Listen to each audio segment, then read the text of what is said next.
Donc l'hygiène corporelle, c'était aussi donc une des priorités, hein, pour les femmes et les groupes, hein, se faire suivre et se suivre soi-même. Et puis la propreté dans le village, l'embellissement, donc ça a commencé par sa personne et puis ensuite sa famille et puis sa maison, sa tribu et puis comme ça jusqu'au pays. Le Souriant Village va s'engager vers comment dire,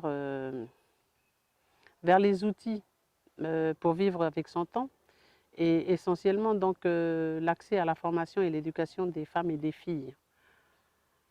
Rapidement donc est venu le besoin de s'appuyer ou d'acquérir donc des compétences pour le développement en tribu de ces femmes-là.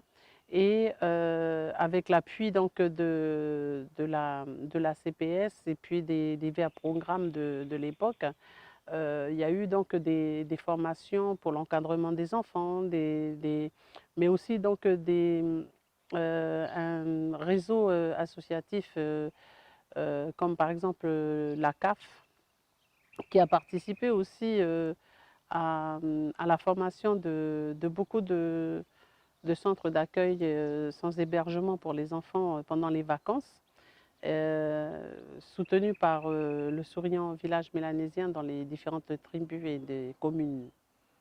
Depuis donc les années 75, 70, 75, hein, le mouvement vers un souriant village mélanésien s'est beaucoup investi dans la lutte contre les fléaux comme l'alcool en tribu, etc. Et puis rapidement, donc dès 80, on a donc plaidé pour que dans toutes les manifestations coutumières, il n'y ait plus d'alcool servi. Alors ce sujet, bien sûr, est toujours d'actualité puisque notre peuple est très, très, très touché par le phénomène d'alcoolisme dans les manifestations coutumières. Et peut-être que là, c'est le moment de relancer donc un message pour demander à nos responsables de garder donc ces valeurs-là pour ne pas donc s'éloigner de tout ce qu'on doit faire.